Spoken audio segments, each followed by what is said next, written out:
আপনারা যদি সেই সমস্ত লোকজন হন যারা অফিস থেকে ফিরে ডিনারের জন্য অনলাইনে খাবার খোঁজেন, বা লাঞ্চে বাড়িতে হঠাৎ গেস্ট এসেছে, বা আপনার বাড়িতে বাচ্চারা মাঝে মধ্যে অনলাইনে খাবার অর্ডার করতে পছন্দ করে, তাদের জন্য আজকের ভিডিওটা পারফেক্ট। কারণ আজকে আমি আপনাদেরকে শেখাতে চলেছি একদম পারফেক্ট অথেন্টিক রুই মাছের রসা কেমন করে বাড়িতে বানাবেন। কিছু জিনিস আছে রুই মাছের এই রেসিপিটাতে, যেমন কতটা মাছগুলোকে ফ্রাই করবেন, পারফেক্ট বেঙ্গলি স্টাইল কালার কিভাবে আনবেন, আর এই রেসিপিটার টেস্ট কিন্তু নির্ভর করছে পুরোটাই কষানোর টাইমিংয়ের ওপর। খুবই ইজি রেসিপি, একদম ঘাবড়াবেন না। চলুন তাহলে প্রসেসটা শেয়ার করি আপনাদের সাথে। এখানে আমি নিয়েছি একটা টমেটো, দুটো পেঁয়াজ, 2 কিউব আদা, 5টা রসুন, 2টো লঙ্কা। আমি মাছগুলোকে 10 মিনিটের জন্য নুন, হলুদ আর সর্ষের তেল দিয়ে ম্যারিনেট করে নিয়েছি। তেলটা গরম হয়ে গেলে একটু নুন ছিটিয়ে নেবো যাতে মাছগুলো চিটে না যায়। এবার এক এক করে আমি মাছগুলোকে ছেড়ে দেবো।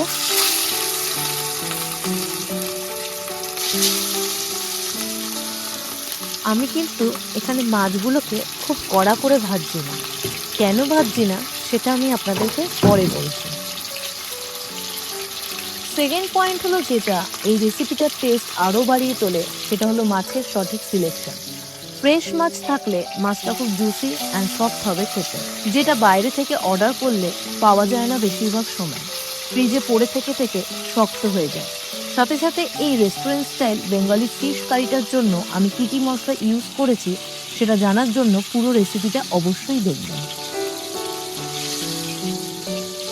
এইখানে দেখতেই পাচ্ছেন মাছগুলো ভাজার পর একটা খুব সুন্দর টেক্সচার চলে এসছে।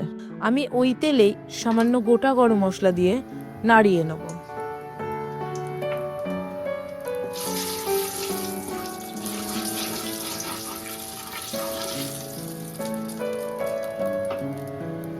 আমি এখানে গ্রেভির জন্য আদা, রসুন, লঙ্কা, পেঁয়াজের একটা পেস্ট বানিয়ে নিয়েছি।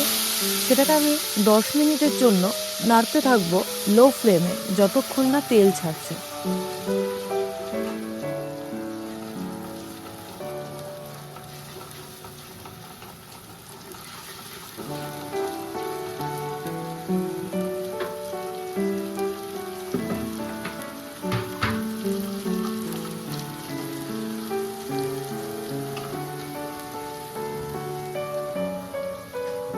এইখানে আমি 2 টিস্পুন মতো হলুদ গুঁড়ো আর 2 টিস্পুন মতো লঙ্কার গুঁড়ো ছিটিয়ে দেবো।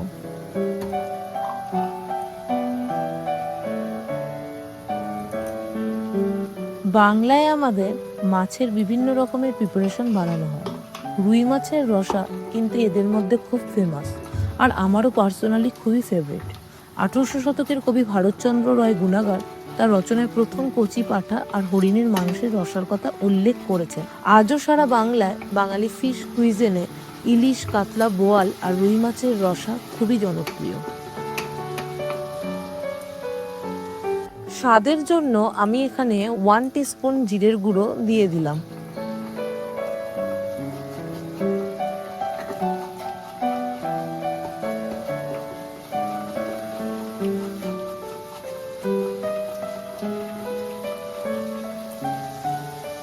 এখানে কিন্তু দেখতেই পাচ্ছেন যে মশলাটা কষে গেছে, তেল ছেড়ে দিয়েছে। আগে থেকে করে রাখা টমেটোর পেস্টটা এখানে দিয়ে খুব ভালো করে নেড়ে নিতে হবে যতক্ষণ না টমেটোর কাঁচা গন্ধ যাচ্ছে।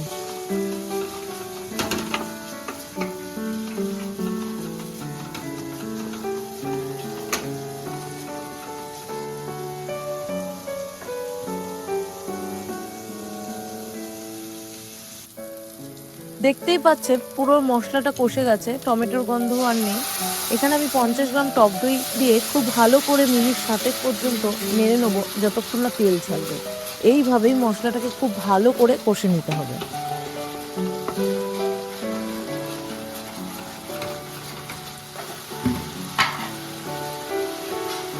টেস্টের ব্যালেন্স আনার জন্য আমি এখানে 1 চা চামচ চিনি দিয়ে দিলাম। মশলাটা কিন্তু অলমোস্ট কষে এসেছে। এই মশলার কষানোর উপরই নির্ভর করে গ্রেভির টেক্সচার আর গ্রেভির টেস্ট। আমি কিন্তু এখানে সব মিলিয়ে 20 মিনিট ধরে মশলাটাকে কষিয়েছি।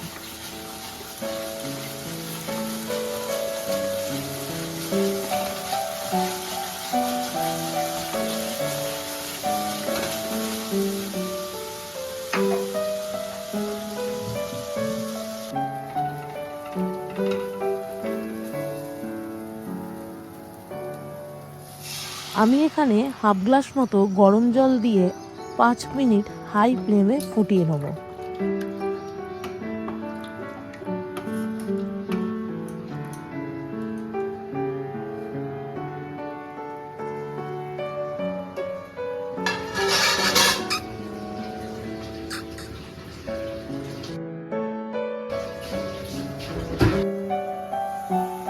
ঝোলটা খুব ভালো মতো ফুটে গেছে। এবার আমি মাছগুলোকে ছেড়ে দেবো। খেয়াল রাখবেন মাছটা যেন ওভারকুকড না হয়ে যায়। ওভারকুকড হয়ে গেলে মাছটা কিন্তু ভেঙে যাবে, কারণ মাছটা আমি এখানে খুব বেশি ডিপ ফ্রাই করিনি। আচ্ছা, এখানে আমি আপনাদের জানিয়ে রাখি, রসা কথার অর্থ হলো রসযুক্ত। মাছগুলোকে যদি আমি ডিপ ফ্রাই করতাম তাহলে মাছগুলোর মধ্যে রস ঢুকতো না। মাছগুলোতে সফটনেস থাকাটা এই রেসিপিটাতে খুবই ইম্পর্টেন্ট। মাছগুলোকে আমি এখানে 5 মিনিট ফোটাবো। দেখেই বুঝতে পারছেন মাছটা কতটা সফট হয়েছে। রেসিপিটা একদম রেডি হয়ে গেছে। লেটস সার্ভ আওয়ার রুই মাছের রসা অন মশলার বাক্স।